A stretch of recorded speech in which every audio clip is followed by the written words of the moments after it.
Assalamualaikum warahmatullahi wabarakatuh. Waalaikumsalam. Alhamdulillah, syukurillah, ala ni'matillah, wa la hawla wa la quwwata illa billah. Asyhadu an la ilaha illallah wahdahu la syarika lah, wa anna Muhammadan abduhu wa rasuluh. Allahumma shalli ala Muhammad wa ala alihi wa ashabihi ajma'in. Kita ibu yang menjalani jemaah salat maghrib yang dirahmati Allah.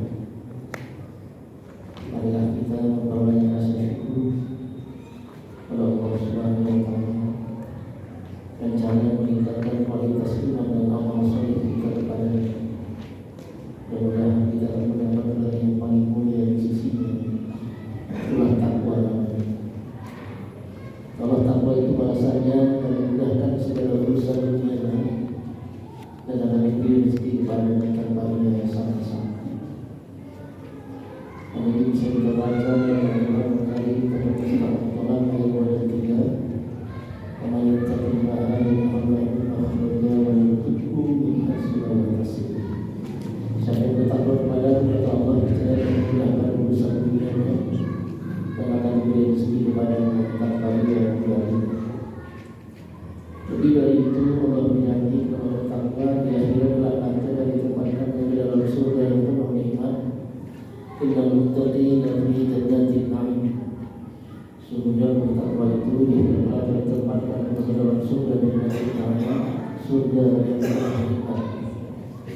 Mudah-mudahan kita sebagai hakim serta keluarga kita akan dapat menikmati dari Allah ini. Amin ya rabbal alamin. Selanjutnya salawat dan salam kita sampaikan pula kepada junjungan kita yang mulia baginda Rasulullah sallallahu alaihi wasallam. Allahumma shalli wa sallim wa barik alaihi. Semoga di akhirat nanti kita akan ketemu dengan beliau, saling bertemu sapa, bertebar salam, bahkan yang paling penting masuk ke dalam surga bersamanya. Amin ya rabbal alamin. Moga ibu yang berkahwin ya Allah salam maghrib dirahmati Allah. Kesempatan yang mulia ini tempat yang paling dicintai oleh Allah. Kita kembali bertemu dalam rangka merayakan tahun kita. Dengan hari ini topiknya adalah bersyukur kajian dari aspek sosial politik. Islam memang agama hebat, diakui oleh dunia, suka tidak suka, senang tidak senang, musuh atau kawan. Kalau sudah dipelajari Islam, kamu orang melihat Islam itu. Maka sampai materi kita juga bersyukur itu bermacam-macam. Ada kajian ibadah, ada kajian dalam sosial budaya, ada kajian sosial ekonomi, ada kajian sosial politik, banyak sekali. Malam hari ini kita bersedi kajian sosial politik. Berbicara kita dalam konteks sosial politik yang berdasarkan Al-Quran dan hadis.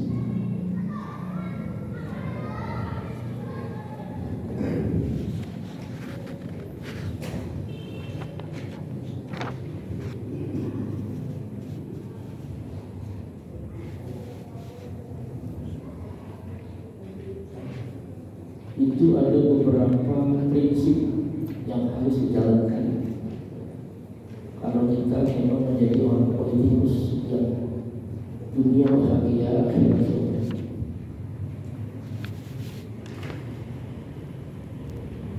Prinsip-prinsip itu pertama yang harus kita lakukan adalah prinsip keadilan dan amanah. Itu perlu kita jaga. Islam sini menekankan pentingnya keadilan amanah dalam kepemimpinan sosial politik. Kita belum menemukan sampai hari ini seorang sosok pemimpin yang benar-benar beriman kepada Allah dan menjaga keamanah yang baik. Mudah-mudahan hari demi hari ada perubahan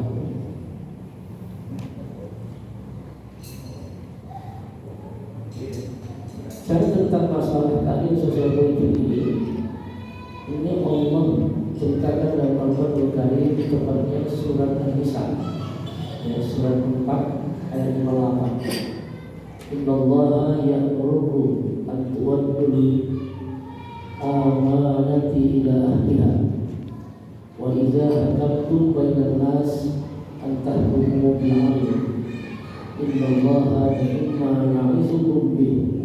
Innallaha kana sami'an basira. Kata Allah dalam Quran, sesungguhnya Allah menyuruh kamu menyampaikan amanah kepada pemiliknya. Apabila kamu menetapkan hukum di antara manusia, hendaklah kamu tetapkan secara adil. Sesungguhnya Allah memberi pengajaran yang paling baik kepadamu. Sesungguhnya Allah mendengar dari Maha Mulia. Kita sudah pernah mendengar dari mulut presiden kita, kalau bisa aparat ini yang melakukan tindakan hukum jangan hanya tajam ke bawah, tumpul ke atas, tapi dia bilang kalau bisa tajam juga ke atas. Melihat sikapnya itu, ternyata ada beberapa orang dalam kabinet presiden kita yang nampaknya lebih baik. Satu di antaranya Menteri Pertanian Amran, kemudian Menteri Keuangan. Kemudian bagus yang kita lihat, kita perhatikan menjalankan amanah dengan baik. Belum ada sosok seorang pemimpin yang kita dengar sukses itu dibilang akhirat masuk surga. Dan belum biasa itu kan, akhirat masuk surga. Baru sekali kita dengar. Barangkali beliau punya misi terbaik dan mendapat dari Allah dalam menjalankan kepemimpinan. Jadi kalau betul-betul kita ingin menjadi tokoh politik, maka yang pertama ini harus kita jalankan dengan baik. Kalau kita memang kepingin di dunia ada orang dan dicintai oleh Allah SWT, jadi menjaga keadilan dan amanah itu berat sekali. Kadang-kadang orang lain kita proses, kalangan kita, golongan kita, saudara kita, anak kita, orang yang dekat dengan kita abaikan. Itu yang berat sekali. Padahal Rasul katakannya seandainya anak Fatimah mencuri untuk tangan, itu Rasul begitu dia adilnya di dalam jalankan kebaikan. Cuma alhamdulillah Fatimah tidak mencuri, dan seandainya itulah contoh sosok gaya pemimpinan yang ditawarkan oleh Allah dan dicatat oleh dibuat. Sudah saya itu yang adil. Kemudian yang kedua, prinsip kedua adalah musyawarah. Musyawarah ini sangat penting sekali. Al-Quran yang menganjurkan dalam hal mengambil keputusan perlu musyawarah. Ini digambarkan oleh Allah dalam Al-Quran surat Al-Quran surat 3 ayat 159. Fabima rahmatin minallahi intalahu walau kunta fazzan ghalidhal qalbi lam faddu min hawlik fa'fu anhum wastaghfir lahum wasyawirhum fil amr. Fa idza azamta fatawakkal 'ala Allah innallaha yuhibbul mutawakkilin. Dalam ayat ini ada dijelaskan bahwa Allah berpenahan dari hati. Makna dari awal, maka berkat rahmat Allah engkau Nabi Muhammad maksudnya berlaku lemah lembut terhadap mereka. Jadi baginda Rasul itu tidak pernah kasar kepada orang lain, baik sahabat maupun lawan, baik yang beriman maupun yang kafir, tidak pernah kasar. Seandainya engkau bersikap keras dan berhati kasar, kata Allah, tentulah mereka akan menjauh dari sekitar. Dalam kehidupan kita, kalau pemimpin kita kasar, tak suka kita.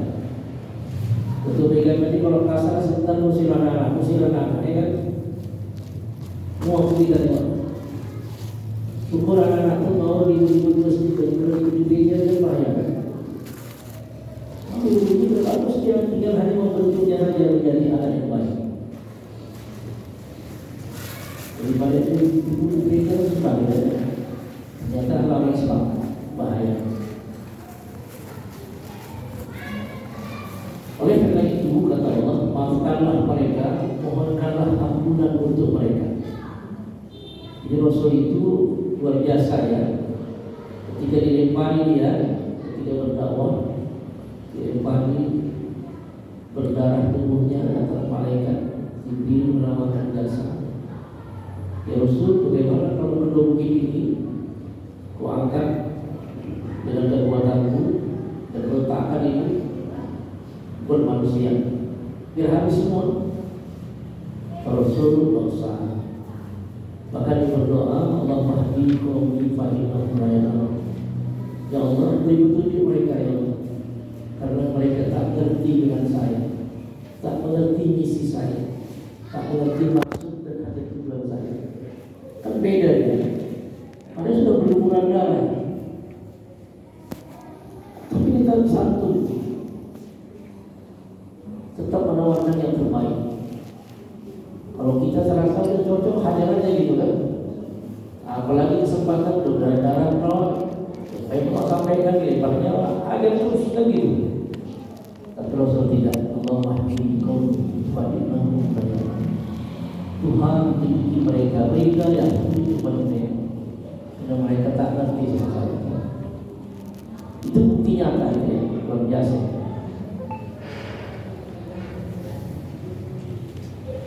Dan bermusyawarahlah dengan mereka dalam segala urusan. Wasyawirhum fil amri. Disuruh dia bermusyawarah. Jangan ambil keputusan sendiri. Tentang saya ketua karena berupaya, jangan. Memang hak prerogatif ada di tangan ketua. Tapi supaya santun pengurus yang lain senang melihat kita ajak musyawarah.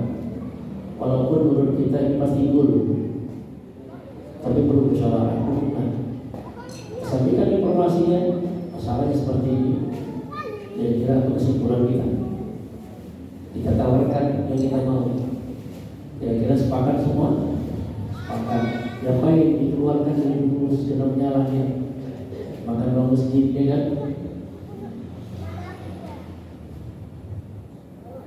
Dikeluarkan dari godaan. Tak bisa diperjuangkan hidupnya, bahaya. Walaupun hak prerogatif kita ketua, tapi musyawarah itu penting supaya dapat dukungan dan perhatian dari semua pengurus. Atau mengingatkan masyarakat fil amr, bermusyawarah dalam segala urusan, itu penting sekali. Kemudian apabila kamu telah berbuat tekad bertawakal kepada Allah, sesungguhnya Allah mencintai orang yang bertawakal.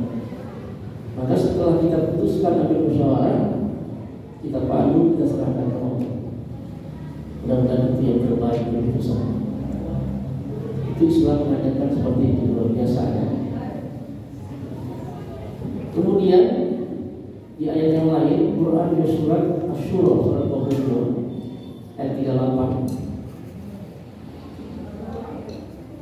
Allah yang mengingatkan juga kepada kita, wallazina istajabu li rabbihim wa aqamus shalah wa amruhum syura bainahum wa mimma razaqnahum yunfiqun.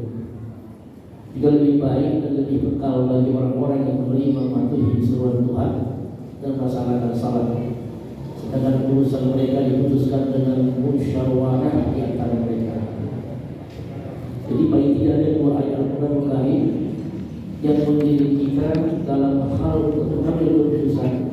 Jangan dihakim sendiri, perlu dimusyawarahkan. Itu penting sekali. Kemudian yang ketiga, keadilan sosial. Islam menekankan pentingnya keadilan sosial. Satu di antaranya adalah pernyataan Allah di surah Al-Maidah surat 5 ayat 8. Kata Allah, ya ayyuhalladzina amanu syuhada tulis wala yajrimannakum syana'an qaumin ala alla ta'dilu i'dilu wa aqrabu littaqwa wattaqullaha innallaha khabirun bima ta'malun. Wahai orang-orang beriman, jadilah kamu penegak kebenaran. Jadi kalau tidak beriman, perang ya, yang beriman saja pun tidak diajak Allah, tidak tegak kebenaran. Karena Allah dan saksi yang bertindak dengan adil. Janganlah kebencianmu terhadap satu kaum mendorong kamu untuk berlaku tidak adil. Kita kadang-kadang banyak seperti itu, karena tak menginginkan dia mencinta. Banyak seperti itu. Kadang-kadang jalan mudahnya sebab kenapa dia sebab kalah partainya. Tapi begitu jauh kita politik. Seharusnya kita balik ya, walaupun kita kalah di situ kita santun, kita menanggung kebaikan. Sehingga masyarakat melihat kita selalu juga dengan postur. Kenapa? Kalah dari sini kita tetap dilaksanakannya dengan adil di dalam dunia. Akhirnya satu ketika kan berubah tahun kebaikan. Luar biasa ya. Sama dengan ketika Rasul ketika melewati sebuah jalan 3 hari Jalubi sehingga gitu kan. Rasul sendiri melihat. Padahal Rasul itu doanya mustajab. Air sini bisa keluar dari tangan air. Gini mungkin bisa jadi berlian. Apalagi orang kecil hari zamannya pentil miskin selesai. Tapi dia tidak sombong. Padahal kan penghinaan itu diudahi. Besoknya lewat lagi. Orang Jawa tadi rumahnya pula di situ berdiri dan berdiri. Besoknya begitu juga. Kali berikutnya langsung lewat orang itu tak ada. Akhirnya Rasul mengumpulkan para sahabat. Wahai sahabat sekalian, coba kalian periksa di rumah itu apa yang terjadi. Lapor ya Rasul, orang yang mau maksud sakit. Kalau kita alhamdulillah cocok kali sakit. Kalau bisa mati sekalian kan gitu ya. Biasa begitu kan. Tapi kalau Rasul coba tolong tanyakan apa makanan kesukaannya. Kan beda kali penampilan kayak Rasul. Kalau ditanya apa makanan kesukaannya, lapor ya Rasul, ini makanan kesukaannya. Rasul pulang ke rumah, istriku tolong siapkan makanan ini, buatkan makanan ini. Itu siapa ya Rasul? Itu ada orang yang sakit ya. Rasul tak bilang pulang ajar kali mau ya. Sampai tidak dia buatkan makanan kesukaannya dia perintahkan. Rasul yang katakan. Ternyata memang Islam itu ditabur dengan kasih sayang. Kemana tadi orang yang berulahi berkali-kali kan? Dia sakit tidak kita benci, malah kita sayang, kita santuni, dikasih lagi makanan kesukaannya. Saya rasa yang bersama kita pasti berubah. Malu kita jadi. Begitulah bagi Rasul ya, menjalankan kepemimpinannya. Kan politik namanya kan, cara trik. Bagaimana mengajar orang supaya masuk Islam? Tak boleh dipaksa, tak boleh dipaksa-paksa. Itu luar biasa. Itulah Rasul ya dalam menjalankan misinya. Musuh pun dilawaninya, disantuninya, dihormatinya, apalagi sahabat sendiri. Kemudian yang keempat, pemberdayaan ekonomi. Ini penting sekali.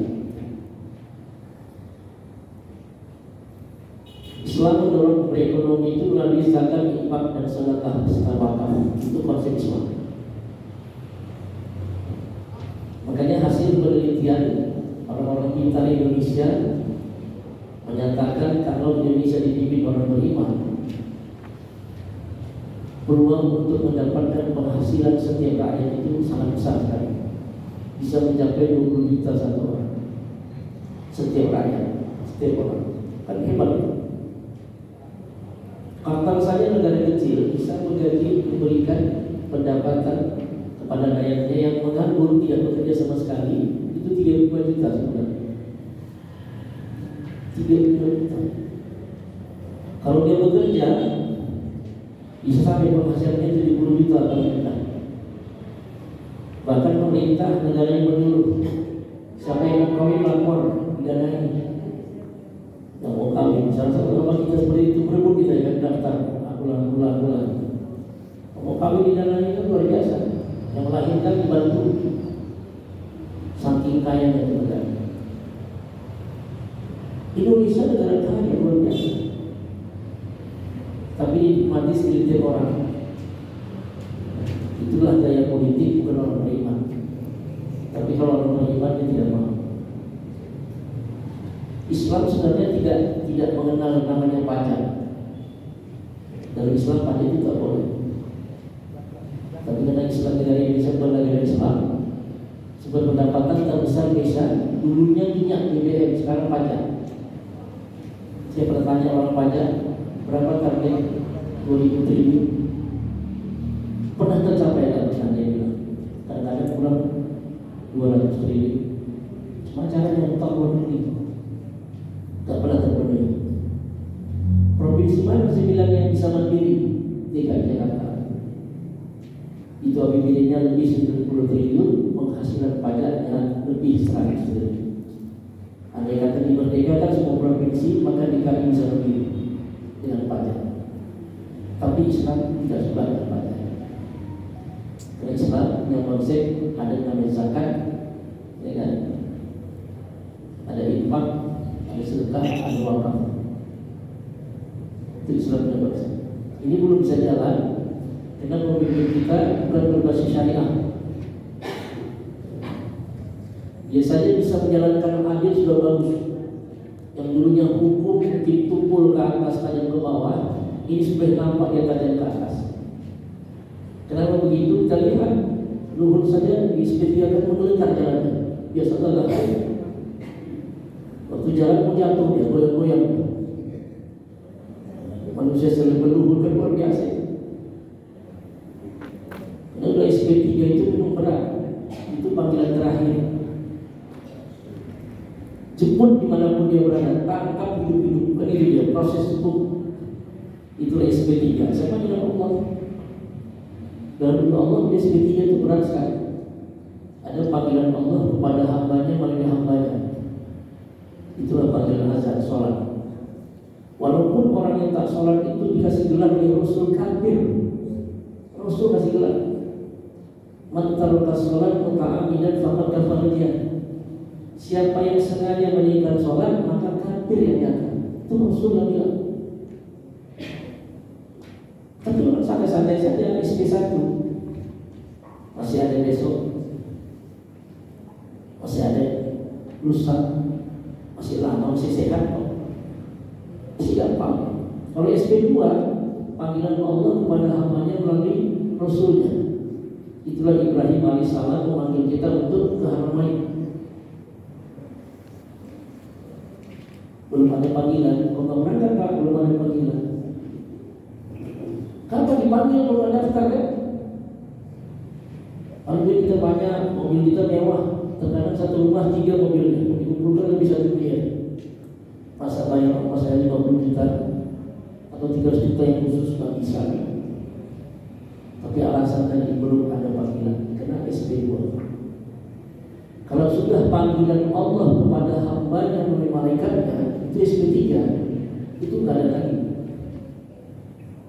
Walaupun Israel itu bilang, Tuhan ada apa? Tapi dia minta tolong sama kami. Apa katanya? Rabbi laula akhartani ila ajalin qarib fa asaddaqu wa akun minas sholihin. Tuhan, tolong tangguhkan kematian sesaat 5 menit menjadi. Kok 4 menit, 3 menit, 2 menit, 1 menit menjadi. Kata Tuhan, ilah terusah mengulang lagi. Aku tidak pernah berkhianat terhadap janjiku. Panggilanku yang ketiga, panggilan yang sangat tepat waktunya. Pernyataanku di Quran, faiza jaa ajaluhum la yastakhiruna sa'atan wa la yastaqdimun. Apabila sudah sampai waktunya, sikapnya. Kemanapun dia lari, di laut kau sikat, di udara kau sikat, di darat kau sikat. Itu sudah jadi. Itu luar biasa. Itulah panggilan Allah terhadap hambanya melalui malaikat. SP3 sama dengan Indonesia SP3. Siapapun dia mantan jenderal, sikat tangkapnya. Kalau dia bermasalah, tanya dulu dia adili dia. Sama. Penting sekali ya. Kalau itu bisa dijalankan karena hukum itu penting, maka pemberdayaan ekonomi itu bisa berjalan dengan baik. Kalau nggak berani, karena hukum itu perlu. Maka berhasilnya Malaysia mengelola negaranya, dia hukum dulu dikelola. Indonesia ekonomi dulu, baru hukum terbalik. Makanya Mas Soeharto bisa bagus di ekonomi. Ada suatu panggil itu pakar-pakar ekonomi dari universitas ternama di Indonesia. Bagaimana kalian buat kalau kalian begini kasih solusi. Bagus ekonominya saat itu, ya. Tapi hukum tidak baik. Malaysia hukum dulu yang buat pada ekonomi Indonesia. Itu peraturan Allah itu begitu juga ya. Seorang Rasul mau dijadikannya dan disiapkan Al-Quran sebagai SOP-nya. Inilah model yang nanti jalankan. Kalau ini kau jalankan dengan baik, kau sukses. Maksudnya luar biasa itu kan. Jadi Allah sudah siapkan itu. Jadi hukum itu dulu yang pertama diamalkan. Kalau udah hukum yang diamalkan, orang takut kalau kesalahan. Kalau sempat salah sedikit, tangkap masuk dia kan. Macam mana coba Presiden Chile disiapkan 1000 peti mati, satu untuk saya. Siapapun orang yang masuk selesai. Akhirnya berhasil memberantas korupsi dengan waktu yang sangat singkat sekali. Karena hukum tidak boleh diubah. Indonesia ekonomi yang dipikirkan dua, jadi beda ya. Tapi mudah-mudahan nanti ini akan terbalik, hukum dibuat, semua aparatur yang menjalankan hukum harus betul-betul bisa menerapkannya dengan baik. Insya Allah kalau ini bisa bertahan, walaupun senantiasa ada intip-intip, ada yang darah kirim sudah dia ke rumah seseorang luar biasa itu takut-takuti sampai dikawal oleh Kopassus rupanya, luar biasa. Itu baru 2 orang yang berpikir seperti itu dari Amran dengan Purbaya. Kalau sempat semua departemen melakukannya, saya pikir Indonesia mungkin akan mencapai bisa mas, ya, lebih cepat dari waktu yang ditawarkan. Bikin luar biasa hebatnya. Tapi itu belum bicara tentang syariah. Karena kalau bicara Islam tentang syariah, konsep kekayaan negara itu adalah dari zakat, infak, sedekah dan wakaf. Lalu kita bagaimana mendistribusikannya, itu tugas negara. Maka di Malaysia ada menteri perwakafan, menteri zakat ada di Malaysia. Kalau kita tidak, baru pas-pas, ya kan? Jangan. Kemudian kita melihat bagaimana komentar dari ilmuwan kita dari tafsir ya, yang klasik.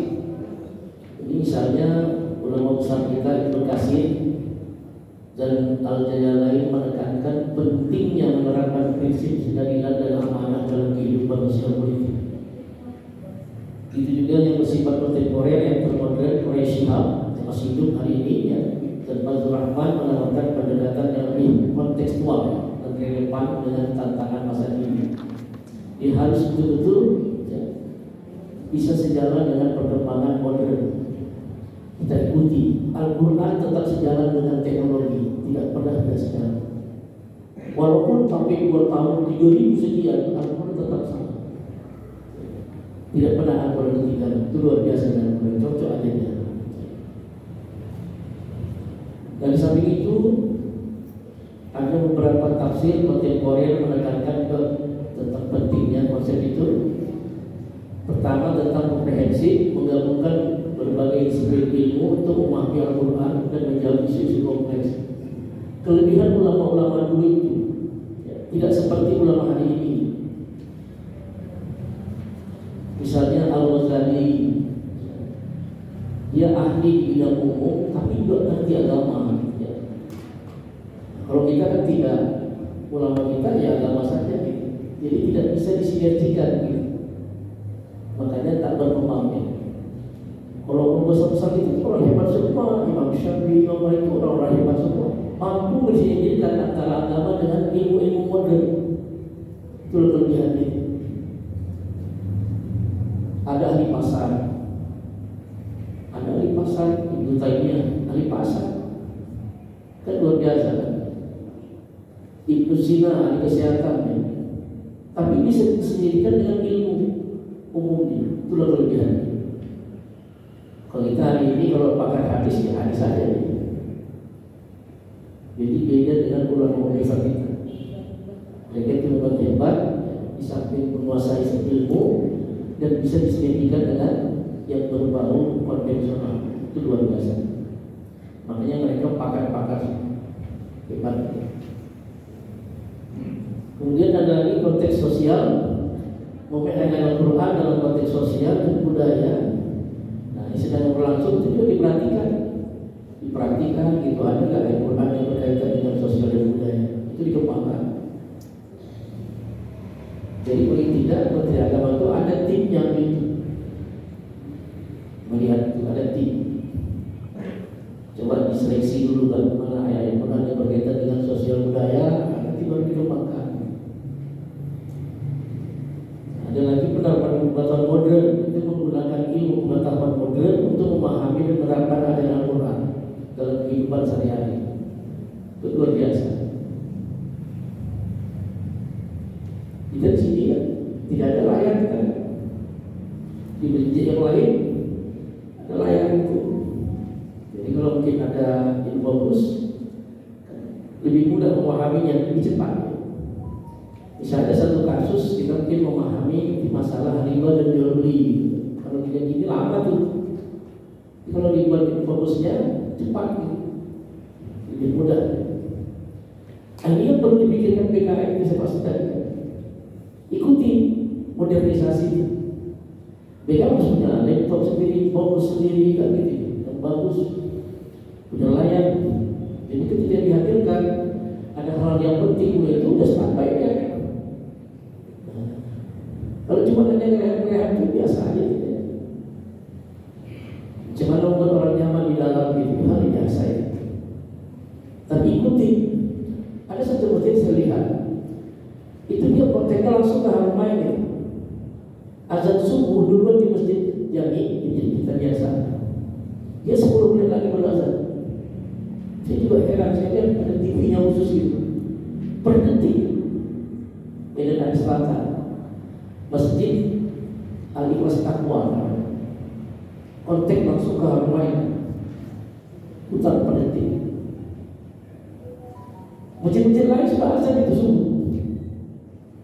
Karena saya mengisi itu, maka saya tahu udah azan, saya baru datang itu belum ada hubungan. Jadi ada teknologinya,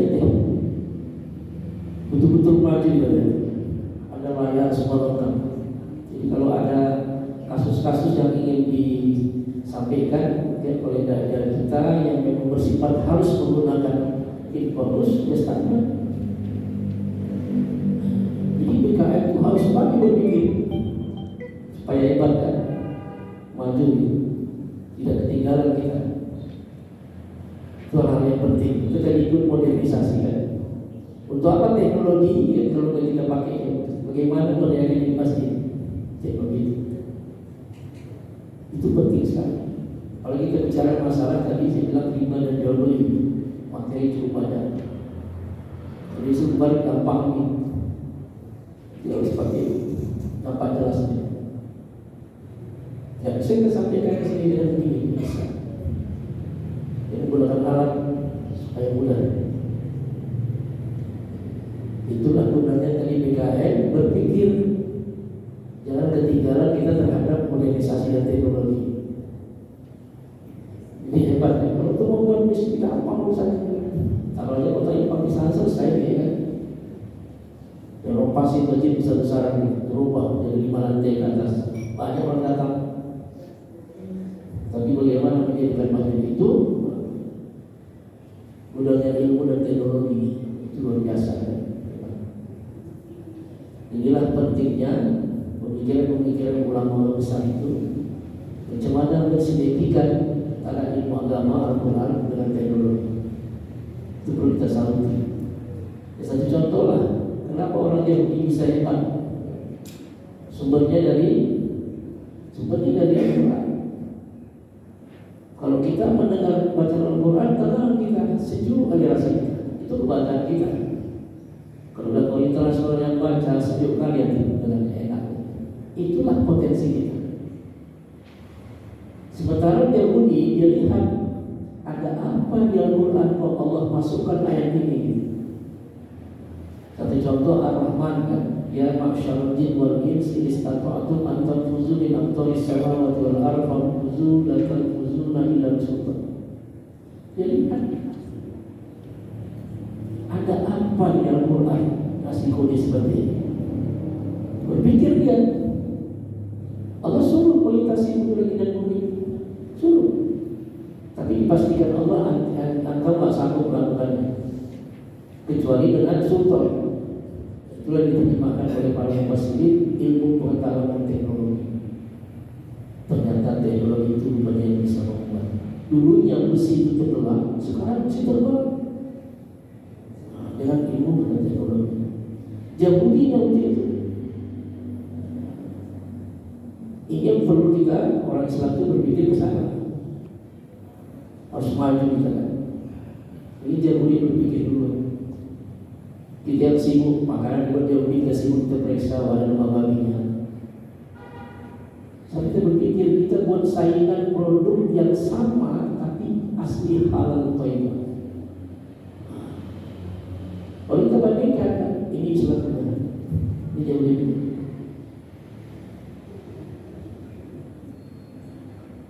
Lalu paten kan gitu, maju kita. Kayak Aqua ini Yahudi punya, Islamnya kayak Aqua, orang Aceh punya. Itu namanya langsung kerjanya gitu. Kita tak perlu keluar-keluar kan gitu. Ada kan kita punya, baru kita tunjukkan Islam punya, kita ambil. 70% produk di dunia ini jauh di dunia juga. Bagaimana mengolahnya? Kita boleh SPT penganggur orang. Dicoba di Malaysia, nganggur. Tutup itu saja. Kan bahaya. Fatal. Langsung dengan kedutaan Malaysia, konsul ya. Dicoba katanya itulah ini mungkin sampaikan. Ternyata dia berhenti, tak laku, ya. Berhenti kata dia, nganggur kan ya fatal. Jadi dulu kita berpikir supaya lebih maju. Bagaimana membuat Al-Quran itu betul-betul bukan hanya sekedar bacaannya kan yang menyejukkan hati kita, tapi petunjuk yang membuat Islam itu lebih maju. Islam, Al-Quran bicara teknologi, Al-Quran bicara sosial, Al-Quran bicara budaya, Al-Quran bicara ekonomi, Al-Quran bicara politik. Itu macam mana kita membuat penebusnya supaya orang politik ini berpolitik secara Al-Quran. Jadi kalau dia jadi wali kota, ya lihat Syafi'i menjadi wali kota yang terbaik, jadi gubernur yang terbaik, jadi bupati yang terbaik, jadi presiden yang terbaik. Jadi terlambat di bawah Prabowo yang ngomong itu kan. Yang sukses itu adalah akhirat masuk surga. Pentingnya kita berharap Prabowo jangan terjadi. Baru pakai seperti Pakistan. Sejalan saya presiden Pakistan, Islam Pakistan. Saya memimpin negara ini dengan berbasis syariat. Selesai masalah. Kemudian dia langsung menang. Kita harapkan seperti itu Prabowo itu. Saya presiden Indonesia, saya menginginkan negara ini akan maju, ya kan? Maka sistem ekonomi saya jalankan berbasis syariat. Kalau berbasis Islam, nanti orang kafir kecewa berbasis syariat. Apa kurangnya hadis kita? Dia amalnya. Jadi Aceh tak bisa hidupkan jalan, tidak ada masalah. Itulah maunya kita seperti itu. Pikir itu taklim kita yang mudah-mudahan paling tidak ini jadi suatu masukan yang bermanfaat untuk kita berpikir ya, pada pengurus PKM juga dimanapun masuk di sini. Jangan hanya membuat masjid nyaman kita sejuk dengan berjamaahnya, tapi macam mana supaya teknologi modernisasi bisa hadir di masjid ini. Itu bagaimana? Jadi orang mau sekali dia ada fokusnya semua lengkap, jadi enak ya orang jelas. Jadi materi itu bisa tuntas ya. Dan ada hal yang tak bisa tuntas seperti ini. yang perlu sekali. Pikir ini ya, mudah-mudahan bermanfaat kita bersama. Atas perhatiannya, terima kasih. Bismillahirrahmanirrahim. Alhamdulillahirrahmanirrahim. Salatu wassalamu ala asyrafil anbiya'i wal mursalin wa ala alihi wa sahbihi ajma'in. Allahumma ij'alna hadza jam'an marhuma wa tafarraqna min ba'dihi tafarruqan ma'suma wa hdina siratan mustaqima bi